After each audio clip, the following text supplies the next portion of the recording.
Sabe, lá no livro do Apocalipse, no meio de tantas profecias e visões grandiosas, a gente encontra um dos convites mais pessoais e, olha, transformadores de toda a Bíblia. É uma mensagem que fala direto ao coração e que vale muito a pena a gente olhar de perto. O texto começa assim, ó. Eu repreendo e disciplino aqueles que amo. Portanto, seja zeloso e arrependa-se. Pode soar um pouco estranho, né? Um convite que começa com uma repreensão.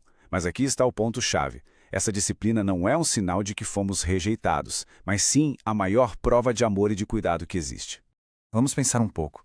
Seria muito mais fácil para Deus simplesmente nos deixar seguir nosso próprio caminho, entregues à nossa sorte. Mas não, é porque Ele ama que Ele corrige. Essa correção, na verdade, é um ato de resgate. E a motivação por trás de tudo isso é um desejo por um relacionamento de verdade. Sabe? Não é sobre uma fé superficial, aquela de buscar a Deus só na hora do aperto.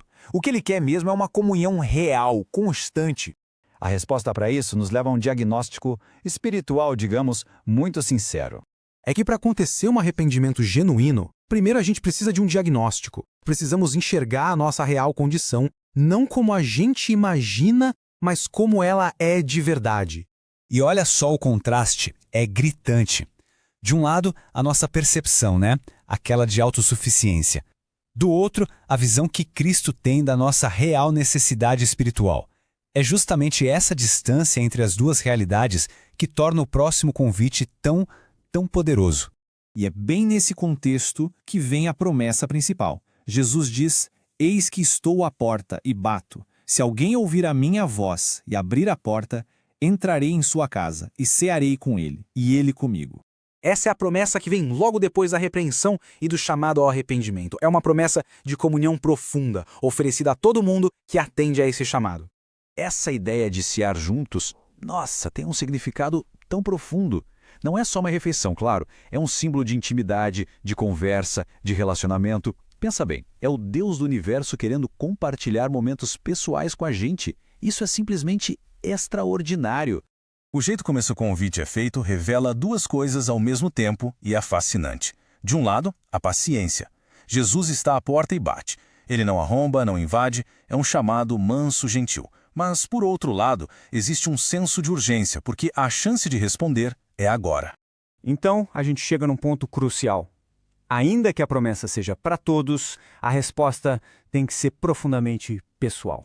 E essa resposta se resume a duas atitudes simples, mas que mudam tudo. Primeiro, conseguir ouvir a voz dele no meio de tanto barulho que tem por aí. E segundo, tomar a decisão, por vontade própria, de abrir a porta. Vamos parar um instante para pensar uma coisa. Quando estivermos diante da eternidade, olhando para trás, todos os problemas desta vida vão parecer tão pequenos. Nesse momento, será que alguém vai se arrepender do tempo que passou em comunhão com Jesus aqui na Terra? E essa reflexão nos leva direto ao ponto final desta análise, o momento da decisão, uma escolha que tem consequências eternas. A verdade é que a decisão de abrir o coração é algo que não dá para transferir. Ninguém pode tomar essa decisão por outra pessoa. É uma escolha de cada um. E talvez o maior motivador para essa escolha seja olhar para a cruz, refletir sobre o sacrifício que foi feito ali, sobre o preço que foi pago. Isso pode colocar o convite à porta numa perspectiva completamente nova. Jesus está chamando. Ele continua batendo. A pergunta que fica no ar é: que resposta ele vai ouvir do coração que escuta essa mensagem agora? Se este conteúdo foi importante, curta e compartilhe para que ele possa alcançar mais gente.